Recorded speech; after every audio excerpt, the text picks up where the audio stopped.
Menos dívida, mais vida. A Prefeitura de Cascavel oferece desconto de até 90% para você quitar seus débitos em atraso. Isso mesmo, com o Refic, o desconto é de até 90% nos juros e multas sobre impostos e taxas do município. O Refic termina no dia 15 de dezembro. Não deixe para a última hora. Vá até a Prefeitura ou acesse o código na tela e fique em dia. Com menos dívida, você vive mais a vida. Prefeitura de Cascavel, cidade unida e pra frente.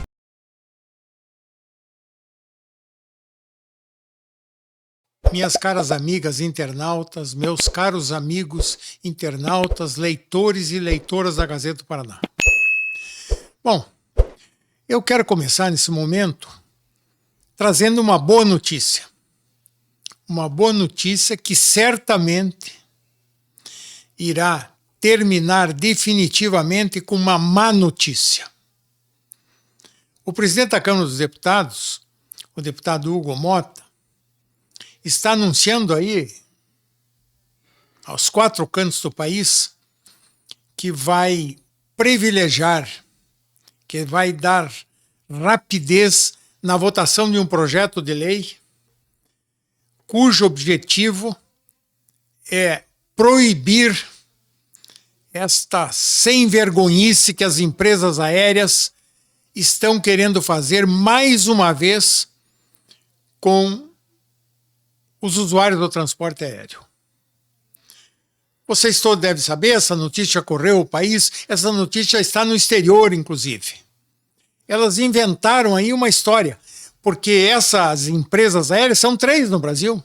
E de vez em quando uma quarta tenta começar a voar e dali a pouco dá pane no voo.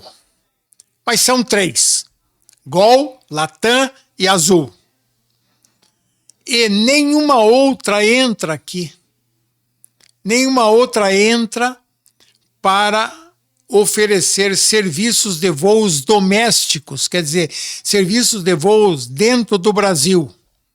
Existem muitas que fazem voos internacionais, aportam nos aeroportos brasileiros para começar ou para terminar um voo internacional.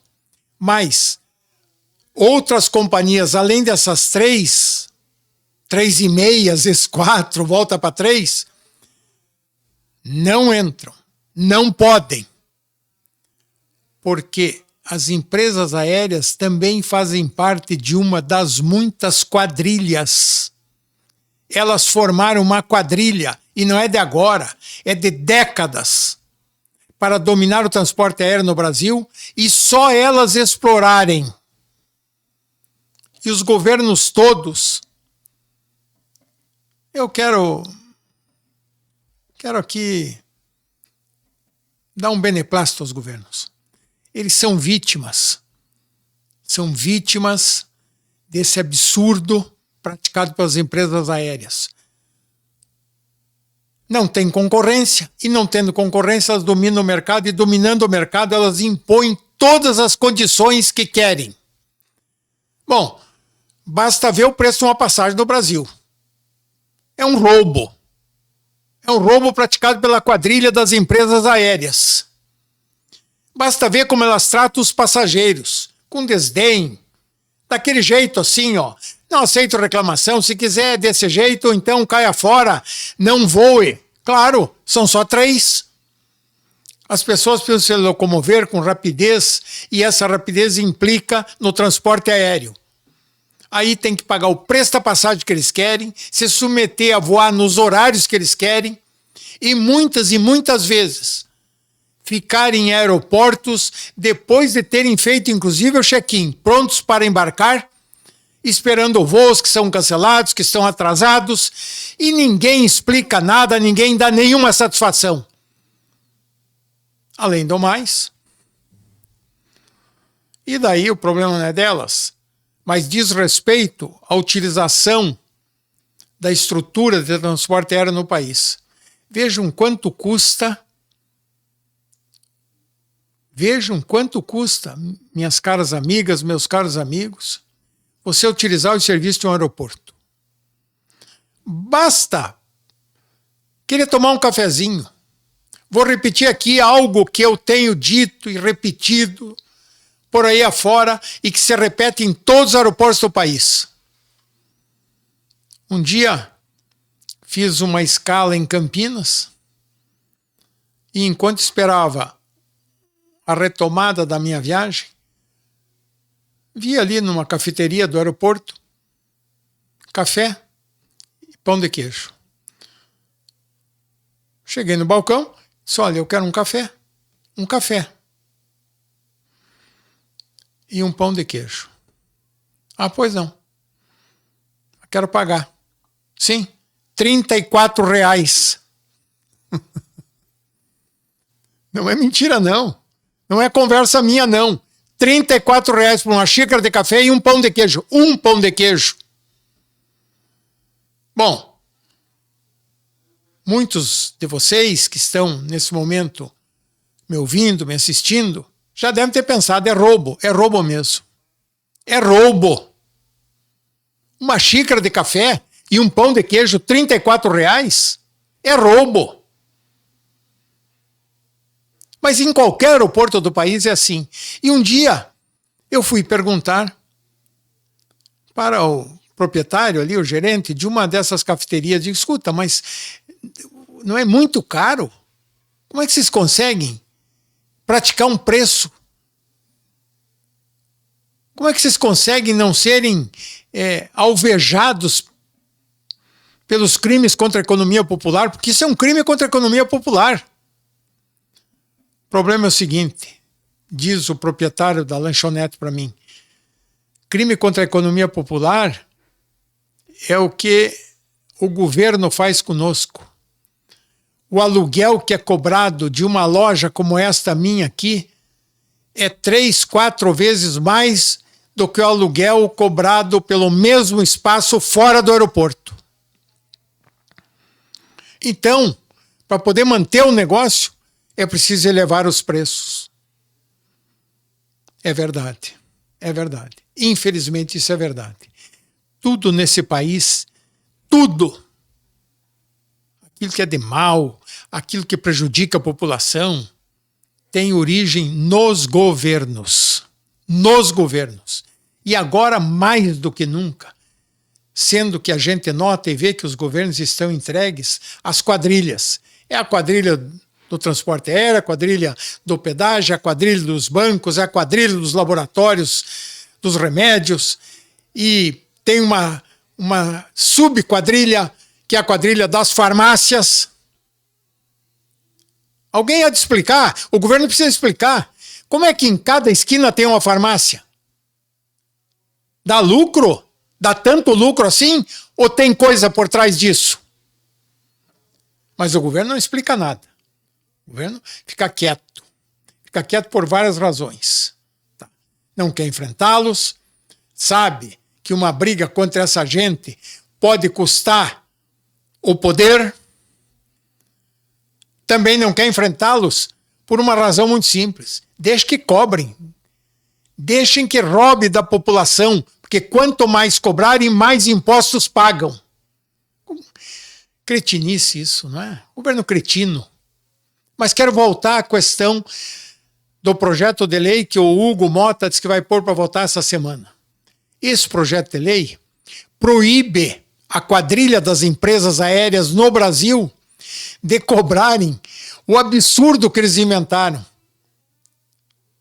Mala de mão, bagagem de mão, que é levada pelos passageiros para dentro do avião, colocado no depósito em cima das poltronas, e sempre foi assim. Eventualmente, uma senhora, uma moça, um homem, enfim, uma pessoa leva lá o seu computador ou uma bolsa e coloca embaixo do assento. Pois é, agora essa quadrilha inventou de cobrar pela bagagem de mão. Ora, meus amigos, isso também é crime contra a economia popular. O PROCON tem que agir imediatamente. Mas a Câmara dos Deputados vai votar um projeto de lei, segundo Hugo Mota, essa semana ainda, para proibir esse absurdo, esse roubo, mais um roubo praticado pelas empresas aéreas. Espero que isso aconteça e quero sinceramente, nos próximos dias, vir aqui dar os parabéns ao presidente da Câmara, que vai colocar em regime de urgência esse projeto, e a todos os deputados que o votarem, e senadores e por aí a quatro. Portanto, eu precisava trazer isso para vocês. É uma esperança tênue, mas espero que o Congresso, que a Câmara dos Deputados e o Senado votem, transformem esse projeto em lei, que o Lula sancione essa lei com a maior urgência, para que os usuários do transporte aéreo no país, que estão em todas as categorias sociais, não sejam roubados da forma vil com que as empresas aéreas agora resolveram inventar mais um jeito de aumentar o seu faturamento, de aumentar o seu lucro. Olha, eu não sou contra o lucro, não. Eu acho que uma empresa existe, ela tem um objetivo social, claro, dar emprego, amparar os seus empregados, mas também e principalmente para fazer isso ela precisa ter lucro. Eu não sou contra o lucro. Acho que precisa ter lucro. Mas tudo tem limites. Quando o lucro é exacerbado, passa dos limites, ele deixa de ser lucro. Nós sabemos o que é. Assim acontece em toda atividade econômica. Portanto, eu acho que as empresas aéreas precisam ter lucro. Elas precisam se sustentar para continuar prestando serviço à população. O transporte aéreo. Mas não venha com essa história de querer assaltar o passageiro, encostando-o na parede, porque são só elas que exercem no Brasil o direito do transporte aéreo. E eu finalizo isso fazendo uma pergunta para o governo. Por que não abrem o espaço aéreo do Brasil para uma grande concorrência? Permitam que outras empresas, mesmo de fora, venham aqui e passem a explorar o transporte aéreo doméstico, aqui dentro do Brasil. Aí, certamente, sem nenhuma sombra de dúvida, o preço das passagens vai baixar e as tentativas de assalto, como essa de cobrar a bagagem de mão, deixarão de existir. A concorrência elimina tudo isso. O governo precisava pensar seriamente nisso. Mas, meus amigos, vejam aqui. Eu dei um toque agora no tal dos bancos aí, não é? Na quadrilha, porque isso é uma outra quadrilha. Tem 3 empresas aéreas no Brasil e tem 6 bancos só. Imagine, uma economia do tamanho do país. Tem só 6 bancos. Pois é. E o lucro desses bancos? O lucro desses bancos é algo inacreditável. Vamos para um detalhe que não é detalhe, mas que seja um detalhe. Só nós, contribuintes brasileiros, através do Tesouro Nacional, pagamos anualmente para esses agiotas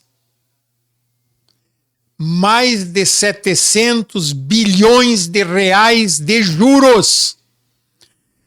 Não se trata de amortização de capital, de dívida contraída. Ao contrário, a dívida aumenta toda hora, toda hora, toda hora, toda hora. E, em consequência disso, aumentam os juros. 700 e tantos bilhões por ano. E daí? Tá aí o ministro da Fazenda, esse ministro da Fazenda aí, não sei como é o nome dele, chorando aí, contando histórias, entendeu? Fazendo encenação, teatro, olhe, a Câmara dos Deputados revogou uma lei, uma medida que ia possibilitar a entrada de 20 bilhões de reais nos cofres do Tesouro. Isso iria resolver o problema do nosso rombo de caixa no ano que vem. Muito bem. O rombo não é só 20 bilhões, né, o ministro? Não é. Conta a história toda. Vê quanto será hoje, esse ano, o rombo. E por aí afora. Mas vamos lá. Vou te dar um conselho, ministro. Quero te dar uma ajuda. Com a mesma coragem com que você ataca o Congresso Nacional, com que você está criticando a medida correta, acertada do Congresso, proibindo, impedindo mais uma cobrança de 20 bilhões de reais em cima do contribuinte brasileiro? Você tem a coragem, sabe? Tem a coragem. Tem um gesto patriótico. Chame a imprensa e conte ao povo brasileiro que nós pagamos mais de 700 bilhões de reais de juros a meia dúzia de bancos. Conte, ministro, tenha coragem. E eu vou além. Esses agiotas, eles são perigosos. Se você investir contra eles sem ter o apoio declarado da população, eles te derrubam do poder. Eles derrubam você, o Lula, ou quem tiver aí. Quem ousar enfrentá-los, perde o poder. Mas de repente pode aparecer um ministro, um presidente da República, um político com autoridade que se disponha a contar para a população o quanto a população, o país está sendo roubado por esses banqueiros. E peça ajuda, apoio da população. Aí não vai aparecer banqueiro nenhum para derrubar você do poder. Ao contrário, vão correr para baixo da mesa, vão se esconder, porque são covardes. Então, ministro, eu faço um apelo. Pare de falar na história dos 20 bilhões que o Congresso acertadamente cortou, porque era mais um aumento de carga tributária nesse país. Não. Chama esses banqueiros, chama um banqueiro. O que é 20 bilhões para um banqueiro desse? Nada. Chama um deles.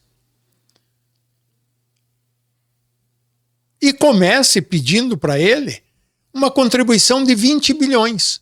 Só isso. Ele não precisa desembolsar nada. Na hora, ministro, que o Tesouro Nacional for pagar os juros, 700 e tantos bilhões de juros, os tantos bilhões deixa de pagar e só paga 700. Esses tantos bilhões certamente serão muito mais do que 20 bilhões que você está chorando aí que o Congresso o impediu de arrecadar. Ministro. Mas depois, um banqueiro desse, um agiota desse, eles são atrevidos. Ele é capaz de querer te desacatar. E aí é a hora de você, ministro, desacatar essa gente. Tudo bem. Vou sair daqui, vou chamar a imprensa e vou contar para a população o tamanho do roubo.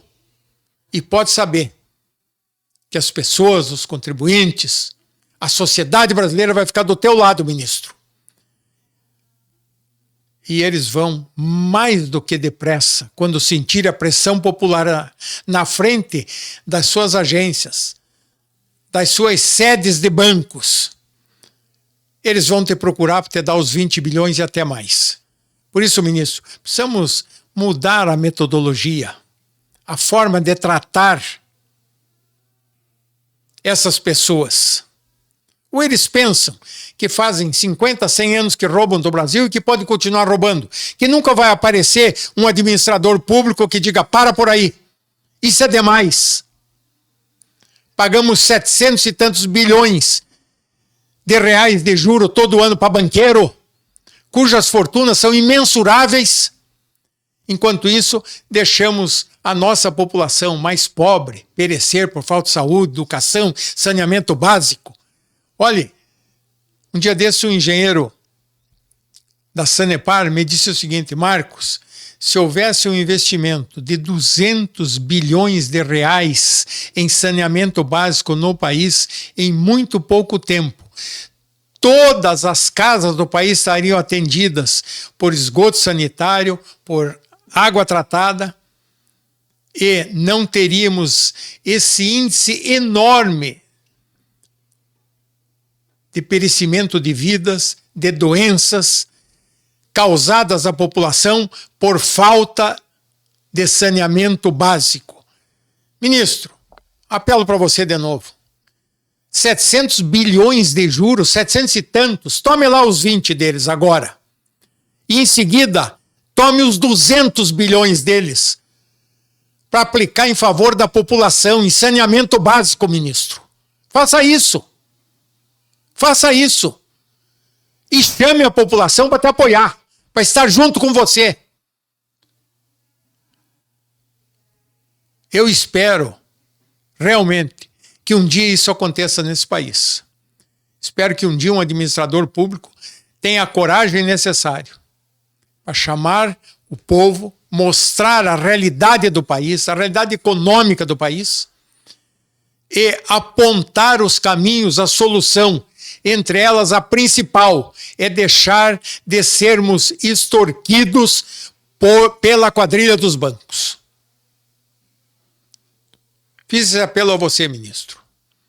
Se você estiver nos ouvindo, e eu sei que muitos dos teus auxiliares, talvez até você, tá?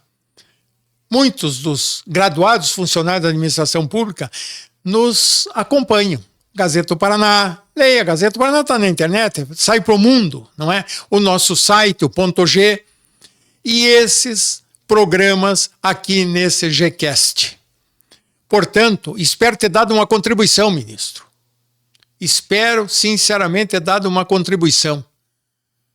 Os apertos, a cada aperto que o governo sofre, que o Tesouro Público sofre, não tem nada que andar aumentando imposto, ministro. Você quer tomar dinheiro, recurso de quem não tem? Quantos milhões de brasileiros humildes trabalham dia e noite e não conseguem o sustento para comer, ministro? E você quer tomar mais 20 bilhões? Queria tomar, o Congresso não permitiu. Agora você está ameaçando com outra medida aí absurda, a desoneração da folha de pagamentos. O que você quer? Você quer que as empresas demitam, é isso que você está querendo? Desonere a folha de pagamento para você ver o índice de demissões que vai ocorrer nesse país, ministro. Desonere. Para com isso.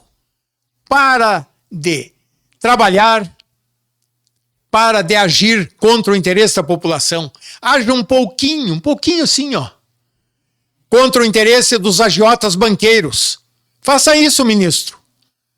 Aí então sim, você que na eleição passada perdeu a eleição, lá pro Bolsonaro, tá lembrado?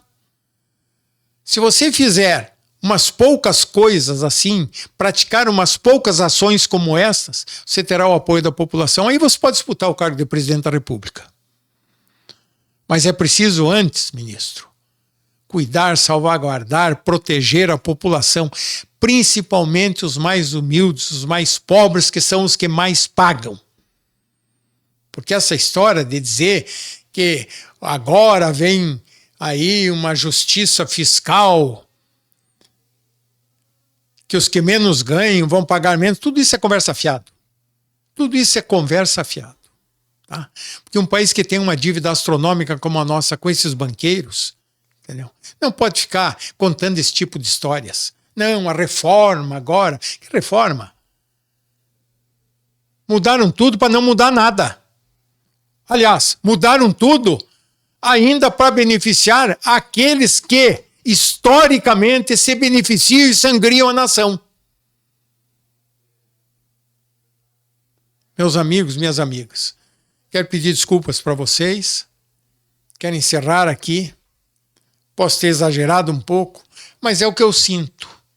E digo para vocês, é o que muitos dos leitores dos nossos internautas, leitores da Gazeta do Paraná, dos nossos internautas, nos falam, nos transmitem. É o mesmo sentimento. É o mesmo. Portanto, meus caros amigos, peço-lhes desculpas. E quero terminar aqui fazendo um arremate. Uma boa notícia. O ano que vem teremos eleições. Ainda não é época de campanha eleitoral, mas os pré-candidatos, isso é um outro troço que inventaram aqui no Brasil, pré-candidato. O candidato é candidato. Mas os pré-candidatos estão por aí dizendo que pretendem, querem ser, colocam o nome à disposição e tudo mais. Bem, fiquei extremamente contente e satisfeito nessa semana que passou, quando o deputado Alexandre Cury, presidente da Assembleia, disse que colocou o nome à disposição do seu partido para disputar a eleição de governador do ano que vem. Pois bem, eu quero dizer para vocês o seguinte: eu conheço o deputado Alexandre Cury. Ele é deputado de vários mandatos. Sempre foi correto, honesto, sério na atuação parlamentar e na sua vida. Não há nada que se possa falar do Alexandre. Veja um político que vem aí exercendo mandatos há 20 anos, de deputado. Ele tem todo o direito de pleitear agora a candidatura ao governo do Estado. Ele tem condições, ele tem conhecimento, ele é muito competente. Vejam aqui, em 1 ano e pouco de presidente da Assembleia, ele moralizou a Assembleia. Eu não quero generalizar, dizer que a desmoralização da Assembleia decorre de todos os deputados. Não, muito pelo contrário. Decorre lá de uns 10% de deputados, dos quais tinha um que liderava. E foi um dos que mais propina levou para fazer tramitar e para aprovar projetos de lei e mensagem do governador. Mas o Alexandre entrou lá e acabou com isso. A Assembleia agora é um poder que foi de encontro à população. Não sou eu que estou dizendo. A realidade mostra. Veja, em todos os municípios do Paraná, a Assembleia se reúne. Os deputados vão lá, ouvem a população, fazem uma sessão, trazem as reivindicações para transformar aquilo em algo efetivo em favor da própria população. Foi o Alexandre que inventou isso. Foi o Alexandre que criou isso aí. Levar a Assembleia, o Poder Legislativo do Estado, que é o primeiro poder no Estado, de encontro à população para ouvir os seus anseios. E veja bem, várias medidas do Alexandre já estão beneficiando a população, nos beneficiando. Olha, aquela redução da alíquota do IPVA. Aquilo é uma coisa importantíssima. Baixou de 3,5% para 1,9%. Uma mensagem do governador, e eu aplaudi o governador aqui. Mas vamos analisar o outro lado da questão. O governador precisava da aprovação da Assembleia. Com Alexandre Cury lá como presidente, a tramitação foi rápida. Obedecido o regimento da Assembleia, a urgência, porque trouxe um benefício imediato para a população do Paraná. E, ao mesmo tempo, acabou com o crime da bitributação. Paga pedágio, paga IPVA. Naquela tarifa lá de 3 e tantos por cento. Acabou com isso, caiu para 1,9%. Continua pagando pedágio? Sim. Mas o que sobrou de 1,9% corresponde à porcentagem de estradas que existem no estado que não são pedagiadas. Correto. E o projeto tramitou rapidamente, recebeu pareceres favoráveis. Graças a sabe o quê? A ação do Alexandre Cury, como presidente da Assembleia, priorizando, entendeu? Pautando comissões, o plenário da Assembleia para votar rapidamente. Antigamente, um projeto desses, uma mensagem dessa do governador, certamente ia levar lá uma meia dúzia de meses, até que aparecesse alguém para chamar o fulano lá e dizer: vem cá, pô, quanto você quer? Era assim. O Alexandre acabou com isso.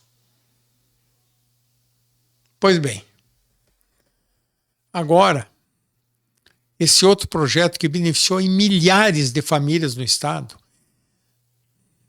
que cancelou parte da dívida que eles tinham com a casa própria.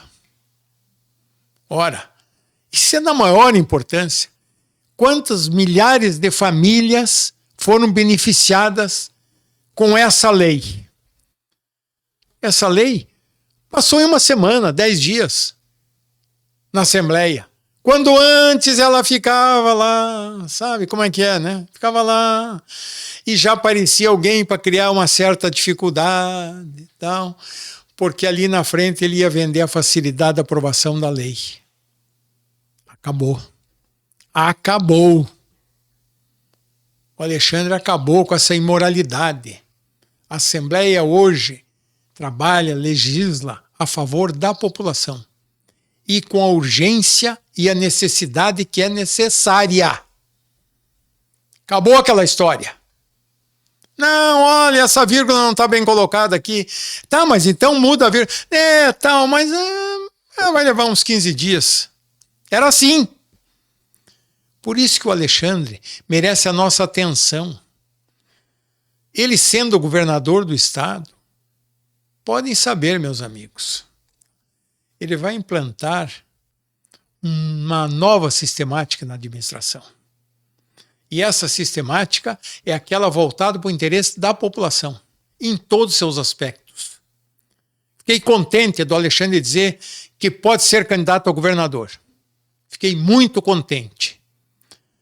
Até porque ele, conhecedor que é do Estado, da administração, dos problemas, das necessidades, irá trabalhar rapidamente para sanar uma série de problemas que temos, de dificuldades que temos, de injustiças que são criadas. Portanto, eu quero voltar a falar aqui mais um pouco, em outras oportunidades, e no correr desse tempo até a eleição no ano que vem, sobre a candidatura do presidente da Assembleia, do deputado Alexandre Cury, a governador do Paraná. Tem outros candidatos, tem outros, claro. Deverão ter, não é? Mas vamos fazer uma análise de cada um, assim como eu estou fazendo do Alexandre agora aqui. Vamos analisar cada um dos que pretendem ser candidatos, dos que são pré-candidatos.